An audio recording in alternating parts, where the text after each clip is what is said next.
بسم اللہ الرحمن الرحیم رب اشرح لی صدری ویسر لی امری واحلل عقدۃ من لسانی یفقہوا قولی رب زدنی علما رب زدنی علما رب زدنی علما۔ السلام علیکم ورحمۃ اللہ وبرکاتہ۔ آج کی اس ویڈیو میں ہم سورہ فلق کی تشریح پڑھیں گے، تو شروع کرتے ہیں۔ بسم اللہ الرحمن الرحیم۔ قل اعوذ برب الفلق من شر ما خلق ومن شر غاسق اذا وقب ومن شر النفاثات فی العقد ومن شر حاسد اذا حسد۔ صدق اللہ العظیم۔ قل، اے محمد صلی اللہ علیہ وسلم آپ کہہ دیجئے، اعوذ برب الفلق، میں پناہ میں آیا صبح کے رب کی، من شر ما خلق، اور ہر اس چیز کے شر سے جو اس نے پیدا کیا۔ اس کا تعلق اعوذ سے ہے، ہر آیت کا تعلق جو ہے اعوذ سے ہوگا، تو ترجمہ یوں ہوگا، من شر ما خلق کا ترجمہ یوں ہوگا، اور میں پناہ میں آیا ہر اس چیز کی بدی سے، یا ہر اس چیز کے شر سے، یا ہر اس چیز کی برائی سے جو اللہ رب العزت نے پیدا فرمائی ہے۔ ومن شر غاسق، اور ہر اس چیز کی برائی سے، ومن شر غاسق، اور برائی سے اندھیرے کی، اذا وقب، جب کہ وہ سمٹ آئے، ومن شر النفاثات، اور برائی سے ان عورتوں کی جو پھونک مارتی ہیں، فی العقد، گٹھاؤں میں، گروہوں میں، ومن شر حاسد، اور ہر اس چیز کی برائی سے جو کہ حسد کرنے والا ہو، اور حسد کرنے والے کی برائی سے جب کہ وہ حسد کرے۔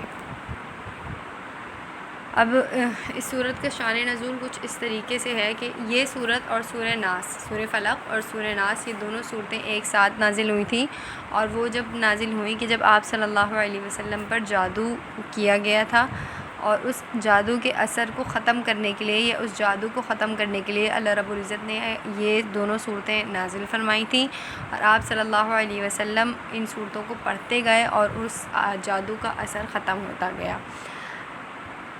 اب یہ سوال ہوتا ہے کہ جادو کیا کس نے تھا یا کیوں کیا تھا، تو وہ ہم سب اس کے اندر پڑھ لیں گے۔ تو مختصر میں آپ کو واقعہ بتاتی ہوں جادو کرنے کا، کہ منافقین میں ایک شخص تھا، لبید بن عاصم، اس کی 2 صاحبزادیاں تھیں، یا اس کی 2 بیٹیاں تھیں۔ لبید بن عاصم نے، کیونکہ وہ یہودی تھا اور آپ صلی اللہ علیہ وسلم سے وہ حسد کرتا تھا، یا اس کو جو ہے اس کے دل میں بغض تھا، تو اس بغض کو نکالنے کے لیے، اس حسد کو نکالنے کے لیے اس نے جو ہے آپ صلی اللہ علیہ وسلم پر جادو کیا۔ جادو کس طرح سے کیا کہ آپ صلی اللہ علیہ وسلم کی خدمت میں ایک بچہ آتا تھا جو ان کی خدمت کرتا تھا، کیونکہ وہ بچہ تھا، اس کو نہیں سمجھتی، تو اس کو بہلا پھسلا کے آپ صلی اللہ علیہ وسلم کے کچھ بال اس نے، یا آپ صلی اللہ علیہ وسلم کی کنگھی اس نے منگوائی، اور آپ صلی اللہ علیہ وسلم کے بالوں پر اس نے اپنی 2 بیٹیوں سے جادو کروایا، اور جادو کر کے اس کو جو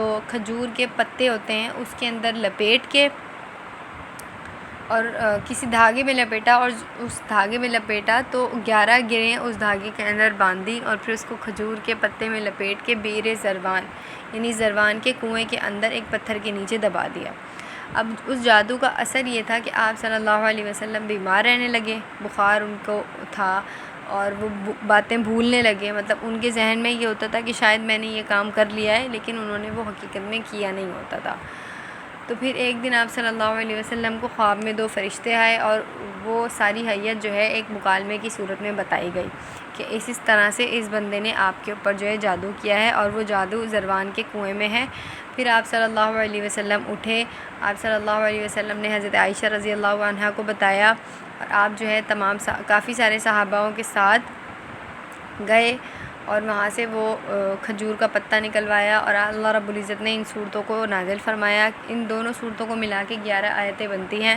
آپ صلی اللہ علیہ وسلم ایک ایک آیت کو پڑھتے گئے، اور اس ایک ایک گرہ کو کھولتے چلے گئے، اور جیسے ہی وہ ساری گرہیں کھلیں تو آپ صلی اللہ علیہ وسلم اللہ کے حکم سے صحت یاب ہو گئے، شفا یاب ہو گئے، اور وہ جادو جو ہے چلا گیا۔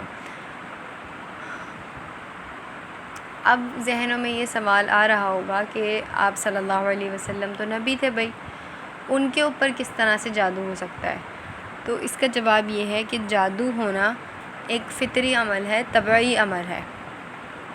نبوت ملنا یہ ایک الگ معاملہ ہے، یا ایک الگ اعزاز ہے، یا ایک الگ اکرام ہے، اور جادو کا اثر ہونا یہ ایک طبعی امر ہے. جیسے بندہ بیمار ہوتا ہے، اس کو بخار ہوتا ہے، اسے کمزوری ہوتی ہے، وہ لیٹتا ہے، وہ سوتا ہے، اس کے جسم میں درد ہوتا ہے، تو یہ ایک طبعی امر ہے. اب کوئی اگر بہت کوئی نبی ہے یا کوئی بہت طاقتور آدمی ہے تو یہ بھی اس کے ساتھ معاملے ہوں گے. اسی طریقے سے اگر کسی کی چوٹ لگتی ہے، تلوار کا زخم لگتا ہے تو اس کا خون نکلے گا، ٹھیک ہے، اور جب کسی کی چوٹ لگتی ہے تو اس کو درد بھی ہوگا. تو یہ ساری چیزیں ایک طبعی ہمارے، جیسے کھانا پینا یہ بشریت کے ساتھ ہے، اسی طریقے سے جادو کا ہونا اور جادو کا اثر ہونا وہ نبوت کے ساتھ خاص ہے. لیکن آپ صلی اللہ انسانیت کے ساتھ خاص ہے، اور انبیاء کے ساتھ بھی یہ معاملہ ہو سکتا ہے، جیسے کہ آپ صلی اللہ علیہ وسلم کے ساتھ ہوا. لیکن کیا ہے کہ اس کی اصلاح اور اس کی حفاظت جو ہے اللہ تعالیٰ نے خود کی، اور باقی اس آپ صلی اللہ علیہ وسلم کے ذریعے سے ہمیں بھی ایک دعا مل گئی، ایک حفاظت کا ایک قلعہ مل گیا کہ یہ پڑھ لو تو اس سے تمہاری حفاظت ہو جائے گی. اور بہت سی روایات کے اندر سورہ اخلاص، سورہ ناس اور سورہ فلق، ان تین صورتوں کی پڑھنے کی بہت تاکید کی جاتی ہے. تم میں سے کوئی شخص جب تک نہ سونا جب تک کہ یہ پڑھ کے اپنے اوپر پھونک نہ لو. اور روایت میں آتا ہے، حضرت عائشہ رضی اللہ عنہا راوی ہیں، فرماتی ہیں کہ جب آپ صلی اللہ علیہ وسلم مرض وفات میں تھے، یعنی جب وہ اللہ رب العزت سے ملنے کے قریب تھے، تب بھی جو ہے آپ صلی اللہ علیہ وسلم اپنے اوپر یہ آیتیں پڑھواتے تھے کہ حضرت عائشہ پڑھ کے آپ صلی اللہ علیہ وسلم کے ہاتھ پر پھونکتی تھی، اور آپ صلی اللہ علیہ وسلم اپنے پورے جسم پر پھیر لیا کرتے تھے. تو آگے ہم اس کی تشریح پڑھتے ہیں. قل اعوذ برب الفلق. لفظ فلق کا مطلب ہوتا ہے پو پھٹنا، یعنی صبح کا نکلنا. اندھیرے کو چیر کر جو صبح کی روشنی نکلتی ہے اس کو فلق کہا جاتا ہے. قرآن پاک میں کافی جگہ یہ بھی آیا ہے فالق الاصباح، مطلب فلق کا لفظ پہلے بھی قرآن پاک میں آیا ہے، فالق الاصباح صبح کا نکالنے والا یا صبح کو پھاڑنے والا. تو اللہ رب العزت نے صبح کی حفاظت یعنی اس میں ترغیب دی کہ قل اعوذ برب الفلق، میں پناہ میں آتا ہوں اللہ رب العزت کی جو کہ صبح کو نکالنے والا ہے، جو صبح کا مالک ہے یا صبح کا نکالنے والا ہے. من شر ما خلق، کس چیز سے پناہ میں آتے ہیں؟ کیا فرمایا؟ قل اعوذ برب الفلق، میں صبح کے رب کی پناہ میں آتا ہوں. آگے فرمایا من شر ما خلق، ہر اس چیز کی برائی سے جو اس نے پیدا کی. یعنی دنیا کے اندر دن میں اور رات میں بہت ساری ایسی چیزیں ہیں جن کی برائی ہے، جن کا شر ہے، جن کا فساد ہے، جن کا نقصان ہے.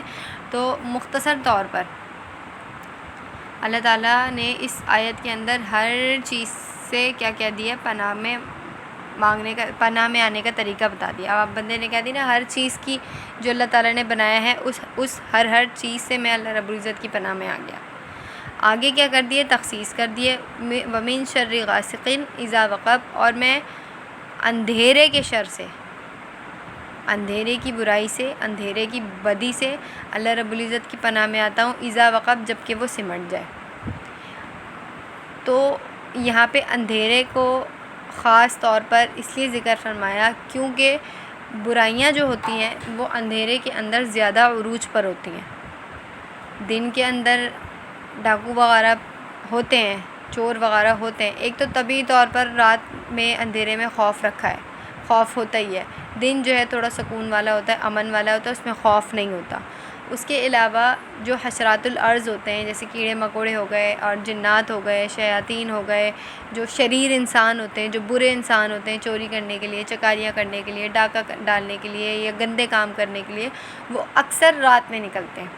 رات میں ان کا کیا ہوتا ہے؟ راج ہوتا ہے.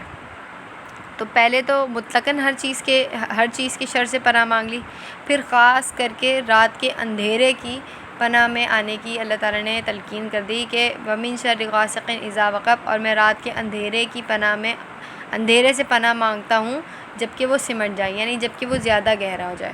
آگے فرمایا ومن شر النفاثات فی العقد، اور ان عورتوں کی برائی سے جو کہ پھونک مارتی ہیں فی العقد، گرہوں میں. نفاسات مطلب پھونک مارنا، ٹھیک ہے. تو انہوں نے جو جادو کیا تھا وہ ایسے ہی کیا تھا کہ جادو اپنا پڑھ کے گرہیں لگاتی گئیں دھاگوں پر، رسیوں پر اور اس پہ پھونک مار مار کے اس کو پکا کرتی گئیں. اسی وجہ سے جو ہے یہاں پہ اس کی جو ہے خاص کر کے یا خاصیت سے اس کا ذکر فرمایا وَمِن شَرِّ النَّفَّاثَاتِ فِی الْعُقَدِ، اور ان عورتوں کی بدی سے جو پھونک مارتی ہیں دھاگوں پر یا گرہوں پر. وَمِن شَرِّ حَاسِدٍ اِذَا حَسَدَ، اور ہر حسد کرنے والے کے حسد سے. اب آپ صلی اللہ علیہ وسلم پر جو جادو کروانے کا سبب بنا نا، وہ یہ حسد ہی تھا، کیونکہ وہ منافق تھا، وہ شخص یہودی تھا، اور یہودی وہ تھا دین کا، لیکن وہ اسلام کا لبادہ اڑ کے مسلمانوں میں بیٹھتا تھا، تو ایسے شخص کو منافق کہا جاتا ہے. تو وہ منافق شخص تھا، اور وہ جو ہے آپ صلی اللہ علیہ وسلم کے جو ذکر کے حلقے ہوتے تھے یا ان کے جو تعلیم کے حلقے ہوتے تھے یا جو ان کی وائز وغیرہ ہوتے تھے یا ان کے بیانات وغیرہ ہوتے تھے، وہ ان میں بیٹھتا تھا اور اپنے آپ کو مسلمان ظاہر کرتا تھا. تو اس نے جو ہے آپ صلی اللہ علیہ وسلم پر جادو جو کروایا وہ حسد کی بنا پر کروایا تھا. حسد کس چیز کا؟ کیونکہ نبوت بنی اسرائیل کے اندر چلی آ رہی تھی، یعنی یہودیوں میں نبی آ رہے تھے سارے، اور آپ صلی اللہ علیہ وسلم بنی اسماعیل کے اندر آئے تھے. تو انہوں نے پہلے یہ کوشش بھی کی، منافقوں نے یا یہودیوں نے یہ کوشش کی کہ وہ مشرکین کی آڑ میں چھپ کر اسلام کو کسی طریقے سے روکیں، آپ صلی اللہ علیہ وسلم کو کسی طریقے سے روکیں. لیکن کیونکہ اسلام کو غالب آنا تھا، اسلام غالب آیا، اس لیے جو ہے وہ مشرک جو تھے اور جو منافق تھے وہ ہار مانتے چلے گئے. جنگوں میں انہوں نے ہار مانی، معاہدے ہوئے، معاہدے انہوں نے توڑ دیے، پھر مسلمانوں نے ان پہ حملہ کیا، پھر مسلمان ان پہ غالب ہوئے. تو یہ سارے معاملات چلتے چلے آ رہے تھے، اور یہ ایک آخری حربہ تھا، آخری کیل تھی کہ آپ صلی اللہ علیہ وسلم پر جادو کروایا جائے، ان کو بیمار کیا جائے، تاکہ ان کی جو یہ تبلیغ کا کام ہے وہ رک جائے، اسلام کا جو کام ہے وہ رک جائے. اور حسد اسی بنا پر تھا کہ نبی جو ہے بنی اسرائیل میں ہی آنا چاہیے تھا، بنی اسماعیل میں کیوں آیا؟ اور ایک یہ سوال کہ وہ چھپ کر کیوں یہ سارے کام کر رہے تھے، انہوں نے علل اعلان کیوں نہیں کیا؟ علل اعلان انہوں نے اس لیے سارے کام نہیں کیے، کیے بھی ہیں کہیں کہیں، لیکن زیادہ تر جو ہے انہوں نے یہ چھپ کر منافقت کر کے یہ کام کیے، کیونکہ ان کے ایمان کا یہ حصہ تھا کہ جب آپ صلی اللہ علیہ وسلم آئیں گے تو ان کی نبوت پر ایمان لانا ہے اور ان کے ہاتھ پہ بیعت کرنی ہے، ان کے ہاتھ پہ اسلام قبول کرنا ہے. لیکن ان کو یہ چیز گوارا نہیں تھی، وہ اس چیز کو قبول نہیں کر پا رہے تھے کہ ہم سے اچھا کوئی اور کیوں ہو، ہم اپنی پوری ایک مطلب سمجھو جائیداد اور اپنی پوری ایک سلطنت چھوڑ کے کسی اور کی سلطنت میں کیوں جائیں، جب سارے نبی ہمارے میں آئے ہیں تو نبوت ہم تک ہی چلے. تو اس چیز کی خنس تھی، یا اس چیز کی انہیں خار تھی، یا اس چیز کا انہیں غصہ تھا، اور اس چیز کی حسد تھی اور جلن تھی. اسی لیے انہوں نے ہر طرح سے کوشش کی، چھپ کر بھی اور ظاہر بھی، کہ کسی طرح سے اسلام کو روک دیا جائے، کسی طرح سے صحابہ کو روک دیا جائے. مگر جب ایسا نہیں ہوا تو انہوں نے یہ جادو اور ٹونا کروانا شروع کر دیے. لیکن اس کا بھی اللہ تعالیٰ نے ان کو جو ہے بچا لیا، اور کیونکہ انہیں بچانا تھا اور ہمیں یہ جو ہے صورتیں مل گئیں. اب یہاں پہ یہ سوال ہوتا ہے کہ حسد جو ہے نا ایک ایسا ہے مرض کہ دوسرے والے سے زیادہ انسان کا خود کا نقصان ہوتا ہے. اگر میں کسی سے حسد کر رہی ہوں نا تو سامنے والے کا تو کچھ نہیں جائے گا. حسد کی تعریف سن لیں، پہلے یہ سمجھ لیں کہ حسد ہوتا کیا ہے اور حسد کے اپوزٹ چیز کیا ہے، یا پازیٹیو چیز میں حسد کیا ہے. تو حسد یہ ہے کہ کسی سامنے والے کے بندے کی نعمتوں کو دیکھ کر اس سے جلنا، اس سے یہ اپنے دل کو تنگ کرنا کہ اس کے پاس یہ نعمتیں کیوں ہیں، اللہ کرے اس کے پاس بھی نہ ہو، یا اس کی یہ نعمت، کسی کی نعمت کو دیکھ کے جلنا اور اس کی نعمت کے زائل ہونے کی دعا کرنا یا تمنا کرنا. یہ کیا کہلاتا ہے؟ حسد کہلاتا ہے. بھلے آپ کے پاس وہ چیز آئے یا نہ آئے، لیکن سامنے والے کے پاس نہ رہے. تو یہ ایک نیگیٹو چیز ہے، نیگیٹو وائب ہے، اور اس کا صرف نقصان اپنا ہوتا ہے، سامنے والے کا کچھ نہیں ہوتا. لیکن ہاں حسد ایسا ہے کہ وہ پتھر کو بھی کھا جاتا ہے، جیسے نظر اور حسد. کسی نے حسد کیا، اس نے نظر لگا دی، تو وہ آپ کی نعمتوں کو زائل کر سکتا ہے. اسی لیے اپنی نعمتوں کا اس بندوں کے سامنے اظہار کرنا چاہیے کہ جس کا آپ کو پکا یقین ہو کہ یہ مجھ سے جلے گا نہیں، یہ مجھ سے حسد نہیں کرے گا، یہ میری نعمتوں پر نظر نہیں کرے گا. حسد کے اپوزٹ ایک چیز آتی ہے غبطہ. غبطہ کیا ہے؟ وہ پازیٹیو وے میں آتا ہے کہ آپ نے کسی سامنے والے کی نعمت کو دیکھا، ٹھیک ہے، اور آپ نے اس پر یہ مطلب اس کی نعمتوں سے آپ جلے نہیں، بلکہ آپ نے یہ دعا کی کہ یا اللہ اس کے پاس یہ نعمتیں تو مجھے بھی یہ نعمتیں دے اور اس کی نعمتوں کو برقرار رکھ. یعنی کسی کی نعمت کو دیکھ کے اپنے لیے اس نعمت کا دعا کرنا، اپنے لیے اس نعمت کو چاہنا، لیکن سامنے والے کی نعمت کے زائل ہونے کی دعا یا زائل ہونے کی خواہش نہ کرنا، یہ غبطہ کہلاتا ہے اور یہ انسان کی فطرت میں ہے. اور میں یہ سوچتی ہوں کہ نعمتوں میں جو نیکیاں ہیں اس کے اندر انسان کو غبطہ کرنا چاہیے کہ اگر ایک بندہ 2 رکعت پڑھا تو یار بھائی میں 4 پڑھوں. ٹھیک ہے، تو یہ ہو گیا حسد، کہ کسی کی نعمت کو یا کسی کی چیزوں کو، اچھی چیزوں کو دیکھ کر اس کے ختم ہونے کی خواہش رکھنا یا ختم ہونے کی دعا کرنا، یہ کیا ہے؟ حسد ہے. اور حسد میں انسان صرف اپنا نقصان کرتا ہے، سامنے والے کا کچھ نہیں جاتا. اس کے اگینسٹ ہے غبطہ ایک اچھی چیز ہے، انسان کو غبطہ رکھنا چاہیے، نیکیوں کے اندر خاص طور پر غبطہ رکھنا چاہیے.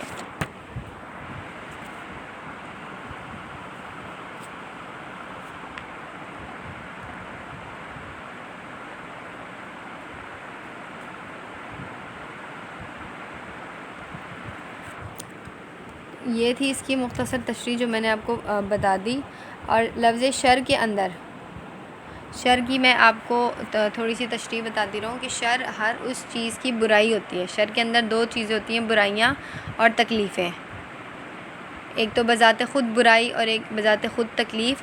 اور دوسری چیز کیا ہوتی ہے؟ اس برائی یا اس تکلیف کے پہنچنے کا سبب. شر کے اندر 2 چیزیں شامل ہوتی ہیں، دو معنوں پر شر بولا جا سکتا ہے کہ ایک کوئی برائی یا کوئی تکلیف پہنچنا، دوسرا اس برائی یا تکلیف پہنچنے کا سبب. اور وہ کیا ہوتا ہے؟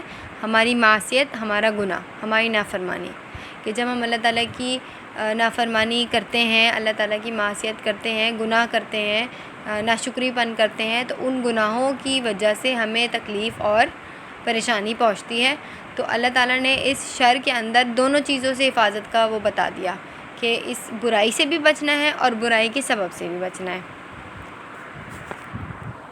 امید ہے کہ بات آپ لوگوں کو سمجھ میں آ گئی ہوگی. کوشش میں نے کی ہے کہ مختصر کر کے ساری باتوں کو میں سمیٹ لوں. باقی اگر کوئی چیز سمجھ میں نہیں آئی ہو یا کوئی سوال آپ لوگوں کے ذہن میں آؤ تو آپ لوگوں مجھ سے پوچھ سکتے ہیں. انشاءاللہ مزید اگلی ویڈیو میں ہم سورہ ناس کی تشریح پڑھیں گے اور اس کو سمجھنے کی کوشش کریں گے. وآخر الدعوانا ان الحمد للہ رب العالمین.